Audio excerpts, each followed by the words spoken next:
तो वही राजस्थान के दौसा में मासूम को बचाने की जद्दोजहद जारी। तो पिछले 44 घंटे से 150 फीट गहरे बोरवेल में फंसा है मासूम। 70 फीट तक खोदा जा चुका है गड्ढा। तो ये बड़ी जानकारी आपको बता रहे हैं। राजस्थान के दौसा में मासूम को बचाने की लगातार जद्दोजहद जारी है। 45 घंटे से लगातार 150 फीट गहरे गड्ढे में 5 साल का आर्यन अटका हुआ है। जिंदगी की जंग जो है वो लगातार यहां पर जारी है। आपको बता दें कि 70 फीट तक गड्ढा खोदा जा चुका है, लेकिन अभी तक टीम को कामयाबी नहीं मिल सकी है। तो अब ऐसे में 150 फीट गहरे इस गड्ढे में ऑक्सीजन भी लगातार पहुंचाई जा रही ताकि जो आर्यन है वो सुरक्षित यहां पर रहे। तो राजस्थान के दौसा की यह पूरी घटना है जहां बोरवेल में मासूम गिरा और अब लगातार उसको निकालने की कवायद जारी। ग्राउंड जीरो से हमारे साथ संवाददाता आशुतोष लाइव जुड़ गए हैं। आशुतोष, आपका रुख करना चाहेंगे, क्या अपडेट सामने आ रहा है? 70 फीट गड्ढा खुद चुका है, लेकिन अभी तक आर्यन उसी गड्ढे में फंसा हुआ है। देखिए, बिल्कुल ग्राउंड जीरो पे हम लगातार ही मौजूद हैं। सोमवार शाम से जब ये घटना घटी 3 बजे के आसपास, उसके बाद करीब 5 बजे से हम लगातार यहाँ ग्राउंड जीरो पर मौजूद हैं।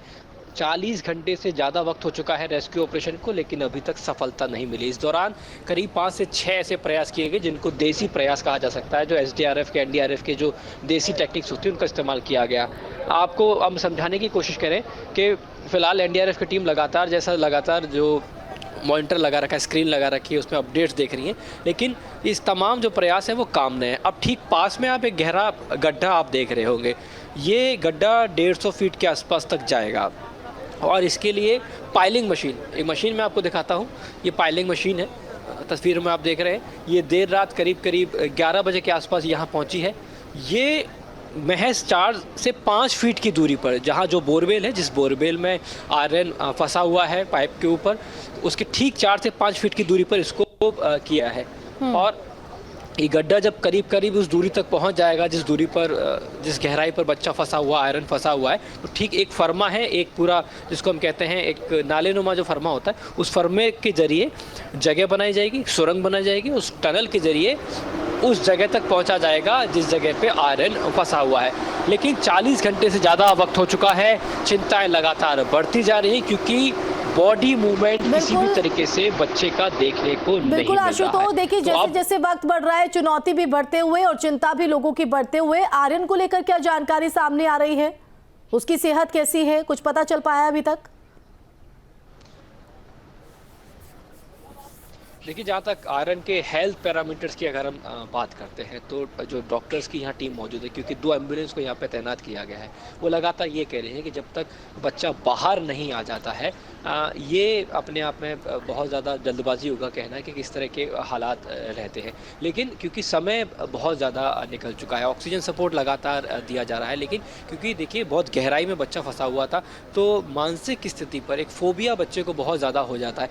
उस स्थिति में बच्चा जो है वो बताया जा रहा है, इसीलिए बॉडी मूवमेंट भी उसमें किसी तरीके से दिखाई नहीं दिया है। पानी भी उसने नहीं पिया है। सोमवार 3 बजे के आसपास की ये घटना है। 40 घंटे से ज़्यादा का वक्त हो चुका है, पानी तक उसने पिया नहीं। मैं ऑक्सीजन सपोर्ट पे पूरा चल रहा है। और सोमवार यानी कि मंगलवार सुबह की अगर हम बात करते हैं, लगभग सुबह 3 बजे के आसपास उसका बॉडी मूवमेंट दिखाई दिया था। उसके बाद किसी तरीके का बॉडी मूवमेंट जो है वो दिखाई नहीं दिया है। उसकी अगर बॉडी मूवमेंट की बात करते हैं तो एक हाथ लगातार दिखाई दे रहा था, कुछ इस तरीके से बंद मुट्ठी जो है। देखिए, ऐसा भी लग रहा है कि अब बॉडी क्या अकड़ने तो नहीं लग गई, इस तरीके से जो हाथ है। क्योंकि जब ये देसी टेक्निक्स अपनाई जा रही थी NDRF की तरफ से, एक रिंग बनाई गई थी, उस रिंग को फंसाने की जब कोशिश की जा रही थी तो बहुत ज़्यादा दिक्कतें आ रही थी, क्योंकि मुट्ठी बनी हुई थी, एक पाइप को उसने होल्ड किया हुआ था और मुट्ठी बनी हुई थी। तो हेल्थ पैरामीटर्स को लेकर अभी बहुत स्पष्ट तौर पर कहना जल्दबाजी होगा, लेकिन एम्बुलेंस फिलहाल 2 मौके पर तैनात हैं। कोशिश यही है कि जो पाइलिंग मशीन मौके पर बुलाई गई है और एक गहरा गड्ढा जो खोदा जा रहा है, इसके जरिए टनल बना के बच्चे तक पहुंचा जाएगा। क्या वजह यहाँ पर रही, क्या लापरवाही यहाँ पर रही? क्योंकि पहला मामला नहीं है, इस तरह के मामले लगातार जो है वो सामने आए हैं और उसके बाद कहा जाता है कि जो सेफ्टी मेजरमेंट है वो यहाँ पर पुख्ता होने चाहिए, लेकिन उसके बावजूद इस तरह की तस्वीर दौसा से सामने आई है। यहाँ पर क्या वजह रही, क्या लापरवाही रही और क्या वो तमाम इंतजामात यहाँ पर नहीं थे कि बच्चा बोरवेल में जाकर गिर जाता है? और साथ ही साथ पीड़ित परिजनों का क्या कुछ कहना है? देखिए, ना सिर्फ राजस्थान बल्कि भारत के अलग अलग राज्यों में इस तरह की जो घटनाएं हैं वो अमूमन सामने आती है। खासतौर पे सिर्फ दौसा की अगर हम बात करते हैं तो पिछले 7 से 8 महीने में ये दूसरी या तीसरी ऐसी घटना है जब बोरवेल में बच्चा जा गिरा हो। बोरवेल जो किसान वर्ग है वो अपने खेतों के पास में या खेतों के परिसर के आसपास में खुदवा देते हैं, लेकिन उसको ढकने की जो व्यवस्था होनी चाहिए। हालांकि सरकार की तरफ से ये भी कहा जाता है कि ऐसे संबंधित लोगों के खिलाफ में मुकदमा होना चाहिए, कानूनी कार्रवाई होनी चाहिए, लेकिन पहली प्राथमिकता इस समय जो है वो किसी भी तरीके से आयरन को। अब देखिए गाँव वालों में कितना कौतूहल है, मैं आपको दिखाऊँ। ये वही घर है जिस घर का जो बच्चा है आयरन, वो इस बोरवेल में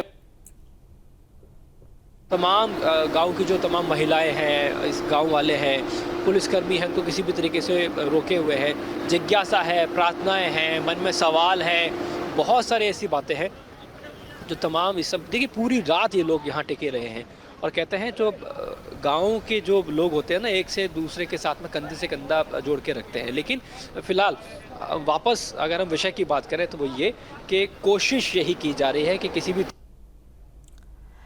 देखिए आशुतोष, 70 फीट तक गड्ढा खोदा जा चुका है, लेकिन अभी तक कामयाबी नहीं मिल पाई है। अभी भी जो 150 फीट गहरे गड्ढे में फंसा हुआ है आर्यन, ऐसे में किन किन तकनीकों का इस्तेमाल यहाँ पर किया जा रहा है और क्या अब स्ट्रैटेजी बदली गई है इस फंसे हुए बच्चे को वहां से निकालने की? देखिए अगर एक टाइमलाइन की बात करें तो सोमवार से हम शुरुआत करते हैं। सोमवार को जब ये पूरा रेस्क्यू ऑपरेशन शुरू हुआ था तो शुरुआत की गई सबसे पहले अम्ब्रेला टेक्निक के साथ में, क्योंकि दरअसल दिक्कत ये थी कि बच्चा जो है, तस्वीर भी दिखाते रहिए, बच्चे के नीचे पानी था और बच्चों को किसी भी तरीके से रोकना था पानी में जाने से। देखिए सबसे पहले शुरुआत की गई कि किस तरीके से अम्ब्रेला उपकरण बनाया गया, बच्चे तक पहुंचाया गया और कैसे उसको पानी से खींच के रखा गया, क्योंकि पाइप पे जाके फंसने की कोशिश की जाती तो ये ऐसी संभावना हो सकती थी कि बच्चा नीचे जा गिरे। तो अम्ब्रेला टेक्निक थी, उससे बच्चे को एक बार तो रोक दिया गया, लेकिन बार बार जो दूसरे तमाम प्रयास किए गए। आप देखेंगे कि इस तरह के जितने भी रेस्क्यू ऑपरेशन होते हैं उसमें जो आपको 2 छड़ें नज़र आ रही होंगी एनडीआरएफ के हाथ में, इस तरह की जो छड़ें होती हैं एक से दूसरी छड़ को जोड़ के और उसको पूरे उसके जो नट्स होते हैं उनको टाइट करके धीरे धीरे उस जगह तक पहुंचा जाता है और फिर उसको ऊपर से ऑपरेट किया जाता है। मॉनिटर एक चद्दर दिखाई दे रहा होगा, चद्दर के नीचे स्क्रीन दिखाई दे रही होगी आपको, उस स्क्रीन में लगातार ये मॉनिटर करते रहते हैं। इस तरीके से आमतौर पे बिल्कुल दुआओं का दौर भी जारी है और जल्द से जल्द आर्यन यहाँ से बाहर निकले, सुरक्षित लौटे, ये कहीं ना कहीं हर किसी के जहन में बना हुआ है। फिलहाल बहुत शुक्रिया आशुतोष तमाम जानकारी देने के लिए। तो मासूम सिसक रहा है, सलामती मांग कर रहा है। हालांकि कहा जा रहा है कि सोमवार को जो मूवमेंट देखी गई थी उसके बाद से अब मूवमेंट उतनी कैद नहीं हो सकी है। न्यूज नेशन अब व्हाट्सएप पर खबरों के ताजा अपडेट के लिए न्यूज नेशन के इस QR कोड को स्कैन करें।